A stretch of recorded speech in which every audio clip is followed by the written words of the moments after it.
You're watching KRON 4 News at 10. Thanks for joining us on this Tuesday night, everybody. I'm Grant Lotus. And I'm Sogomonian in for Vicky Liviakis. Nearly 7,000 PG&E customers across the Bay Area are bracing for another round of power shutoffs. PG&E reps say that customers across 19 Northern California counties have been notified about the potential shutoffs, 6 of them right here in the Bay Area. This is PG&E's future outage map. Chief Meteorologist Lawrence Carno joining us now with all those details. Hey there, Lawrence. Hey, guys. The move is being made as the San Quentin prison leads all California prisons in the number of inmate deaths from the virus. KRON 4's Jonathan McCall is live in the newsroom with what comes next. Jonathan. Thank you, Jonathan. A huge leap for San Francisco and its handling of the COVID-19. The state's health department announced today that San Francisco can move into the yellow tier of the state's COVID-19 monitoring system. Doing well. Also reopening soon, theme parks. The state's health leaders released reopening guidelines today for theme parks, but as KRON 4's Zeke Medune reports, the new guidelines don't apply to many of your favorite destinations.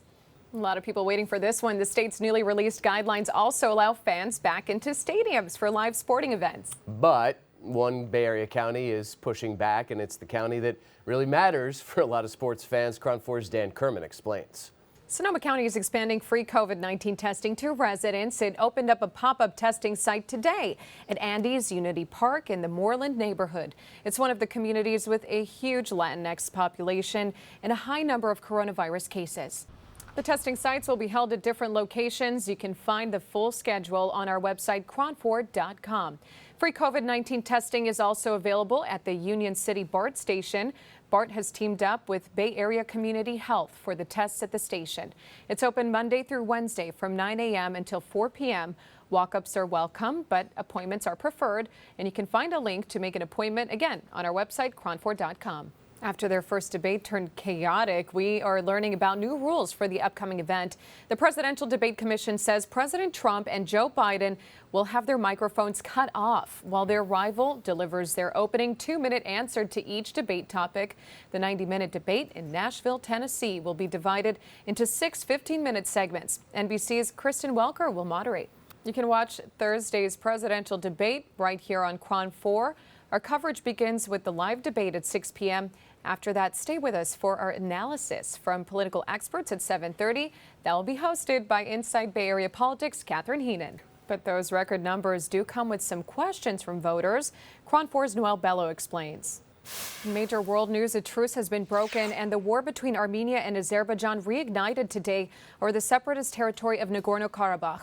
So the U.S. Secretary of State Mike Pompeo will be hosting both countries' foreign ministers in Washington on Friday.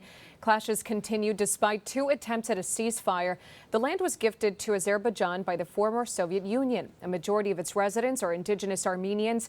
Their hospital and church has been shelled. Hundreds of troops and dozens of civilians on both sides have been killed since September 27th. Raising concerns around the world because Turkey, which is the former Ottoman Empire, is responsible for the Armenian genocide and is supporting Azerbaijan, while Russia has a security pact with Armenia. Here in the Bay Area, a local Peace for Armenia rally is set for this Thursday between 5 and 7 p.m. It'll start at Washington Park in Burlingame. They're going to walk over to City Hall, and various politicians from the peninsula will be speaking at the event. Welcome back. San Francisco is making it illegal for people to call 911 with the specific intent to discriminate. The Karen Act gives the targets of such calls the ability to sue the caller. It also makes it unlawful for a person to fabricate racially biased emergency reports. The Board of Supervisors will vote on the measure again next Tuesday before sending it to Mayor London Breed's office for her signature. Now a big development in a story that received national attention over the weekend. San Francisco police have arrested a man involved in the assault of a Trump supporter who was punched in the face and had his teeth knocked out. The incident happened on Saturday during a free speech rally at the United Nations Plaza. This is video of the event captured by Citizen App. Police say they arrested 35-year-old Adora Anderson of Watsonville on Sunday in Oakland. He was booked into San Francisco County Jail. San Francisco police are looking for the person who shot into a home. Police say it happened at around 2 yesterday morning on Verano Drive in South San Francisco. The homeowner told officers that he came home to find bullet holes in his windows and inside his house. The man told police that he doesn't know why someone would shoot into his home, and he had no suspect information. San Francisco police are asking anyone with details to call their department. Despite yet another stall, lawmakers are staying positive. Joe Khalil reports.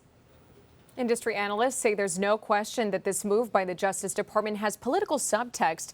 There have been bipartisan rumblings about whether to rein in big tech for some time.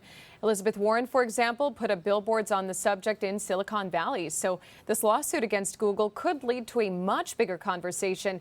CNET's Ian Scher thinks that it might be just the beginning. Scher says it's still hard to know how this lawsuit might affect users. He says if Google is forced to break up, that could clearly create an environment where more competition could get in the market. Taking a live look over downtown San Francisco, quite a beautiful night out there. And it looks like we are going to see a bit of a cool down later into this week, but we're not out of the woods just yet with the fire danger. So we're going to turn things over now. Thanks, Lawrence. In Colorado, destructive wildfires nearing 10,000 acres after destroying nearly 30 homes. And it's been less than a week since Hawaii changed its quarantine requirements, but the state is already struggling with misbehaving tourists. Honolulu police say that they've issued 4,500 warnings and 470 citations to visitors for not wearing masks or social distancing. Last Thursday, the state started letting visitors skip the 14-day quarantine if they tested negative for COVID-19 before they landed. And since then, about 24,000 travelers have landed. Wow. To combat quarantine breakers, Waikiki is paying 2 hotels to offer extra rooms for visitors who need to stay in a place during quarantine. Quite a tricky situation. All right, keeping the music alive, a new push to keep music venues in business as thousands of them remain silent across the country. Well, no live football for fans in the stands at Levi's, but there is live music back at an iconic venue in San Diego. Belly Up Tavern in Solana Beach is hosting a live stream concert event. Yeah, music industry and live music venues have mostly been silent since March because of the pandemic. Misha DiBono shows us how artists are hoping to keep venues alive. Okay, that was Misha DiBono reporting, and tickets for all 10 shows will go on sale tomorrow. If you do make it out to San Diego, you can find them at Belly Up's website.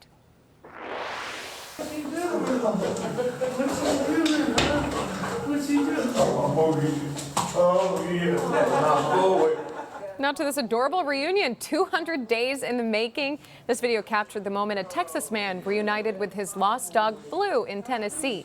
According to an animal shelter that found Blue, owner Pat lost Blue more than 6 months ago in Tennessee. And Pat searched and searched for his dog and then had to move to Texas for work. And then this past weekend, Pat got news that Blue was found and drove 1,200 miles for this sweet reunion.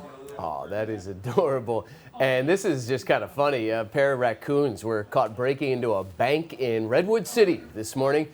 Guy says he just showed up to use the ATM, looked inside and thought there were some rather odd-looking, large, lifelike stuffed animals maybe, but then Elliot started moving. Can't believe it. The Peninsula Humane Society believes that the masked bandits broke in through the roof. I doubt they were looking for money, but they were eventually caught and taken away. Yeah, and Lawrence loves animals, but don't try breaking into his greenhouse. That's right. That's a whole different ball game. He'll go after you. If you can believe it, it's almost ski season. It's just got rain and snow. Fingers crossed, right? Resorts in Tahoe are getting ready to reopen. Thanks, Lawrence. All right, thanks everybody for watching. Have a great night. Stay safe, and we'll see you tomorrow.